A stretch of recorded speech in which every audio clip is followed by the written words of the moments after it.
இன்றைய நற்செய்தி யோவான் எழுதிய தூய நற்செய்தியிலிருந்து வாசகம். ஆண்டவரே, மாட்சி உமக்கே. அதிகாரம் 8, இறை வார்த்தைகள் 51 முதல் 59 முடிய. அக்காலத்தில் இயேசு யூதர்களிடம், என் வார்த்தையை கடைபிடிப்போர் என்றுமே சாக மாட்டார்கள் என உறுதியாக உங்களுக்கு சொல்கிறேன் என்றார். யூதர்கள் அவரிடம், நீ பேய் பிடித்தவன்தான் என்பது இப்போது தெரிந்துவிட்டது. ஆபிரகாம் இறந்தார், இறைவாக்கினர்களும் இறந்தார்கள். ஆனால் என் வார்த்தையை கடைபிடிப்போர் என்றுமே சாக மாட்டார் என்கிறாயே. எங்கள் தந்தை ஆபிரகாமை விட நீ பெரியவனோ? ஆபிரகாம் இறந்தார், இறைவாக்கினரும் இறந்தனர். நீ யாரென்று நினைத்து கொண்டிருக்கிறாய் என்றார்கள். இயேசு மறுமொழியாக, நானே என்னை பெருமைப்படுத்தினால் அது எனக்கு பெருமை இல்லை. என்னை பெருமைப்படுத்துபவர் என் தந்தையே. அவரையே நீங்கள் உங்கள் தந்தை என்றும் சொல்கிறீர்கள். ஆனால் அவரை உங்களுக்கு தெரியாது, எனக்கு தெரியும். எனக்கு அவரை தெரியாது என நான் சொன்னால் உங்களைப் போல நானும் பொய்யனாவேன். அவரை எனக்கு தெரியும், அவருடைய வார்த்தையையும் நான் கடைபிடிக்கிறேன். உங்கள் தந்தை ஆபிரகாம் நான் வரும் காலத்தை காண முடியும் என்பதை முன்னிட்டு பேருவகை கொண்டார். அதனை கண்டபோது மகிழ்ச்சியும் கொண்டார் என்றார். யூதர்கள் இயேசுவை நோக்கி, உனக்கு இன்னும் 50 வயது கூட ஆகவில்லை, நீ ஆபிரகாமை கண்டிருக்கிறாயோ என்று கேட்டார்கள். இயேசு அவர்களிடம், ஆபிரகாம் பிறப்பதற்கு முன்பே நான் இருக்கிறேன் என உறுதியாக உங்களுக்கு சொல்கிறேன் என்றார். இதை கேட்ட அவர்கள் அவர் மேல் எரிய கற்களை எடுத்தார்கள். ஆனால் இயேசு மறைவாக நழுவி கோவிலில் இருந்து வெளியேறினார். ஆண்டவரின் அருள்வாக்கு. கிறிஸ்துவே உமக்கு புகழ். என் ஆண்டவர் இயேசுவில் அன்பார்ந்த சகோதர சகோதரிகளே, உங்கள் அனைவரையும் உயிர்த்த நம் ஆண்டவர் இயேசு கிறிஸ்துவின் பெயரிலே அன்போடு வாழ்த்துகின்றேன். உங்கள் அனைவருக்காகவும் நான் திருப்பலி ஒப்பு கொடுத்து ஜெபம் செய்கிறேன். இன்றைய நற்செய்தி வாசகத்திலே வாசிக்க கேட்டோம். நம் ஆண்டவர் இயேசு கிறிஸ்து கோவிலில் யூதர்கள் மத்தியிலே போதிக்கிறார்.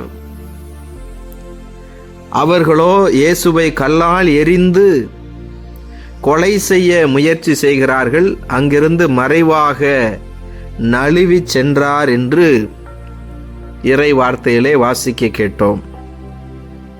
இயேசுவை கல்லால் எறிந்து கொலை செய்யும்படியாய் இயேசு என்ன குற்றம் செய்தார்? அவர்களுக்கு எதிராக அப்படி என்ன கருத்தை சொன்னார்? இயேசுவை இவர்கள் இறைமகன், கடவுள் என்று நம்பவில்லை, ஏற்றுக்கொள்ளவில்லை. அடிப்படையிலே அதுதான் காரணம். எனவே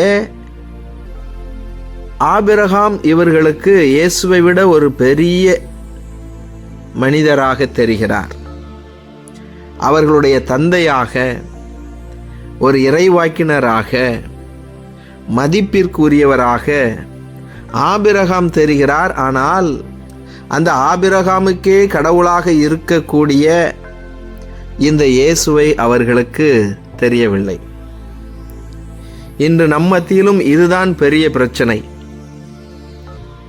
கடவுளை விட பல நேரங்களிலே கடவுளுடைய ஊழியர்களுக்கு நாம் முக்கியத்துவம் கொடுக்கிறோம். கடவுளை விட, அவருடைய வார்த்தையை விட இந்த ஊழியர்கள் அவர்கள் சொல்லக்கூடிய வார்த்தைகளுக்கு நாம் முக்கியத்துவம் கொடுத்து விடுகிறோம். அங்குதான் பிரச்சனை. அந்த இடத்தில்தான் கடவுளையே நாம் தூக்கி தூரே வைத்துவிட்டு அவர்களுடைய ஊழியர்களின் பின்னால் சென்று விடுகிறோம். அப்படித்தான் இன்றைய நற்செய்தியிலே நடக்கிறது. கோவிலில் இயேசு கிறிஸ்துவினுடைய உயிருக்கு ஆபத்து.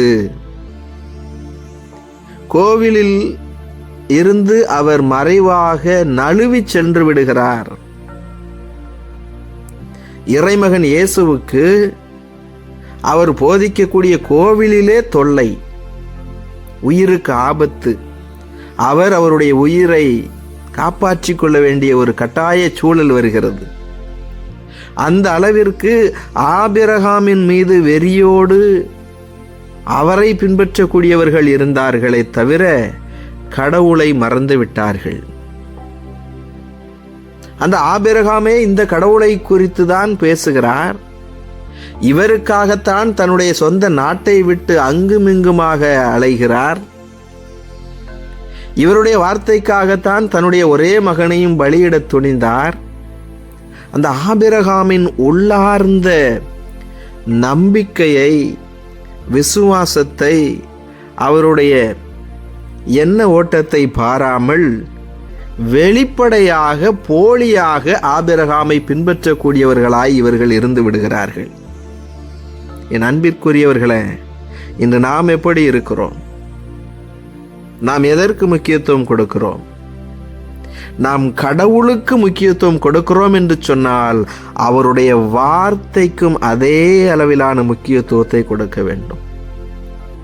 ஆண்டவருடைய வார்த்தை என்ன சொல்லுகிறதோ அதை செய்யாமல் நான் கடவுளுக்கு முக்கியத்துவம் கொடுக்கிறேன் என்று சொல்லுவது போலியானதாக, பொய்யானதாக இருக்கும்.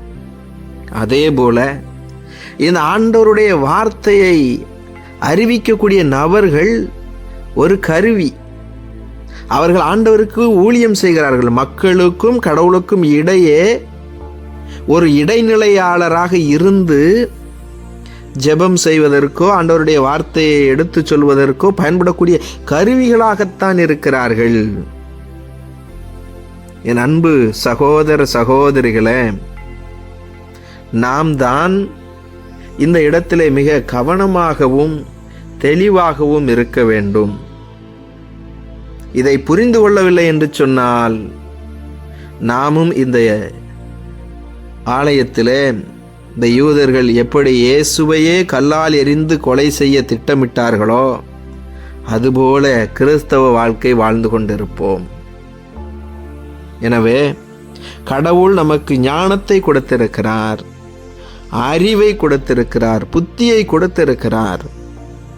எனவே ஆண்டவருக்கும் அவருடைய வார்த்தைக்கும் நாம் முக்கியத்துவம் கொடுப்போம். அதே போல ஆண்டவருடைய பணியாளர்கள், அவருடைய வார்த்தை எடுத்துச் சொல்லக்கூடியவர்கள் ஒருபொழுதும் தங்களை முன்னிலைப்படுத்தாமல் நாம் ஆண்டவரை தூக்கி வரக்கூடிய ஒரு கழுதையை போன்றவர்கள் என்பதை உணர்ந்து கொள்ள வேண்டும். இதோ மக்களெல்லாம் நமக்கு மதிப்பு கொடுக்கிறார்கள் என்று சொன்னால் நாம் ஆண்டவருடைய மகனாய் மகளாய் இருந்து அவருடைய பணியை செய்வதனால்தான். இது நமக்கான மதிப்போ மரியாதையோ அல்ல, மாறாக நாம் ஆண்டவரை சுமந்து வரக்கூடியதனால், அவருடைய ஆசீர்வாதத்தினால், அவருடைய அருளினால் அழைப்பை பெற்றிருப்பதனால். எனவே அவரை மறந்துவிட்டு இந்த உலக மனிதர்களின் அற்ப பதவிக்காகவும் பணத்திற்காகவும் நாம் அவர்களுக்கு பணிவிடை செய்யக்கூடாது. எனவே இதோ இந்த நாளில் ஆபிரகாம் ஆண்டவருடைய வார்த்தையின்படி வாழ்ந்து காண்பித்தார். இயேசு கிறிஸ்து தந்தையினுடைய திருவுளத்தை நிறைவேற்றினார், வார்த்தையின்படி வாழ்ந்தார். நாம் எப்படி வாழ்ந்து கொண்டிருக்கிறோம்? நாம் ஆண்டவருடைய வார்த்தையை வாழ்ந்து காட்டுகிறோமா? அதே போல என் அன்பிற்குரியவர்களே, ஆண்டவருடைய பெயரிலே நாம் ஒருவேளை அவர் கொடுத்திருக்கக்கூடிய அருளை, ஆசீர்வாதத்தை தவறாக பயன்படுத்தி கொண்டிருந்தால் இதோ இந்த தவக்காலத்தில் நல்ல ஒரு மனமாற்றத்திற்கு நம்மை உட்படுத்துவோம். இயேசுவுக்கே புகழ், மரியே வாழ்க. பாடுவோமாக. ஆபிரகாமை விட பெரியவரான எங்கள் ஆண்டவரே, உம்மை போற்றி புகழ்ந்து உம்மை ஆராதிக்கிறோம், உமக்கு நன்றி செலுத்துகிறோம். இதோ இந்த புதிய நாளை தந்ததற்காய் நன்றி ஆண்டவரே. இந்த நாளிலும் நீரே எங்களுக்கு உதவி செய்ய விரைந்து வாரும், எங்களோடு தங்கும். இதோ இந்த நாளில் தங்களுடைய பிறந்த நாளை, திருமண நாளை கொண்டாடக்கூடிய பிள்ளைகளையும், இன்னும் எங்களிடத்திலே ஜெப உதவி கேட்டிருக்கக்கூடிய நபர்களையும் ஒப்பு கொடுக்கிறோம். ஆண்டவரே, ஒவ்வொருவரையும் நீர் நல்ல உடலுள்ள சுகம் கொடுத்து ஆசீர்வதிப்பீராக. இந்த நாளிலே நாங்கள் செய்யக்கூடிய எல்லா காரியங்களையும் ஒப்பு கொடுக்கிறோம் ஆண்டவரே. நாங்கள் எதை எப்படி செய்ய வேண்டும் என்று நீர் எங்களுக்கு கற்றுக் கொடுத்து நீர் எங்களை ஆசீர்வதிப்பீராக. இந்த நாளிலே இறை வார்த்தையிலே கேட்டது போல ஆண்டவரே, உம்முடைய வார்த்தையினுடைய உள்ளார்ந்த அர்த்தங்களை புரிந்து கொண்டு வாழும்படியாக உம்முடைய ஊழியர்களாய் தாழ்ச்சியோடு உமக்கும் உம்முடைய மக்களுக்கும் பணிவிடை புரியும்படியாய் நீர் ஆசீர்வதி. எங்களை உம்முடைய அருள் கருவிகளாக பயன்படுத்தும் ஆண்டவரே. பல நேரங்களிலே நாங்கள் தலைக்கணத்தோடு இருந்திருக்கிறோம். பல நேரங்களிலே நீர் எங்களுக்கு கொடுத்திருக்கக்கூடிய அருளை ஆசீர்வாதங்களை நாங்கள் தவறாய் பயன்படுத்தி இருக்கிறோம். எங்களை மன்னியும் ஆண்டவரே. இதோ இந்த நாளிலே இறை வார்த்தையிலே கேட்டது போல ஆண்டவரே, உம்முடைய வார்த்தைக்கு நாங்கள் முக்கியத்துவம் கொடுத்து அதன்படி வாழ நீர் ஆசீர்வதியும். இன்னும் சிறப்பாக நோயாளர்களை எல்லாம் ஒப்பு கொடுத்து ஜெபிக்கிறேன் ஆண்டவரே. விபத்துகளினால், நோய்களினால் இதோ வேதனைப்பட்டு கொண்டிருக்கக்கூடிய பிள்ளைகள் இன்றே முழுமையான உடல் உள்ள சுகம் பெறும்படியாய் ஆசீர்வதியும். இந்த நோயாளர்களுக்கு உதவி செய்து கொண்டிருக்கக்கூடிய ஒவ்வொருவரையும் ஆசீர்வதியும். குடும்பங்களிலே இருக்கக்கூடிய பிரச்சனைகள், சந்தேகங்கள், குடி, போதை, பழக்க வழக்கங்கள், கடன் தொல்லைகள், ஆண்டவரே, இந்த சவால்களிலிருந்து உம்முடைய பிள்ளைகளின் குடும்பங்களை நீர் காப்பாற்றும். இவர்களுடைய துயரங்களை எல்லாம் நீர் மகிழ்ச்சியாய் மாற்றித்தார். உம்முடைய அருளினால், ஆசீர்வாதத்தினால் இவர்களை நீர் வழிநடத்தும் ஆண்டவரே. இந்த நாளிலும் திருமணமாகியும் குழந்தை செல்வத்திற்காக இதோ நீண்ட நாட்களாக காத்து கொண்டிருக்கக்கூடிய தம்பதியினரை ஒப்பு கொடுக்கிறோம். இவர்களுக்கு தேவையான குழந்தை செல்வத்தை கொடுத்து நீர் ஆசீர்வதியும் ஆண்டவரே. இவர்களுடைய கண்ணீரை துடைத்தருளும். இவர்களுடைய மன வேதனைகளை எல்லாம் போக்கியருளும். நீரே இவர்களுக்கு இளைப்பாறுதலை கொடுப்பீராக.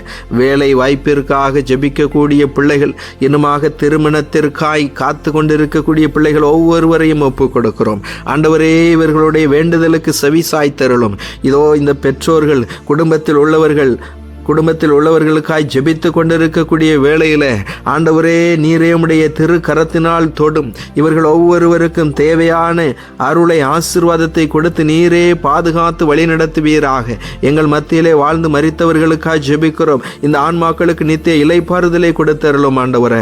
இதோ இந்த தேர்வின் காலத்திலே தேர்வு எழுதி கொண்டிருக்கக்கூடிய பிள்ளைகளை எல்லாம் ஆசீர்வதியும். நல்ல உடல் உள்ள சுகம் கொடுத்தருளும். இவர்களுடைய திறமையை, இவருடைய உழைப்பை எல்லாம் நீர் அறிந்திருக்கிறீர். இவர்கள் தேர்விலும் வாழ்விலும் வெற்றி பெறும்படியாக நீரே ஆசீர்வதித்தருளும். இதோ இந்த நாளிலும் எங்கள் நாட்டின் தலைவர்கள் உண்மைக்கும் நேர்மைக்கும் சான்று பகரும்படியாய், மக்களின் மீது அக்கறை உள்ள தலைவர்களாய் இருக்கும்படியாய் நீர் ஆசீர்வதிக்க வேண்டும் என்று எங்கள் ஆண்டவராகிய கிறிஸ்து வழியாக தந்தையை நோக்கி மன்றாடுகிறோம். ஆமேன்.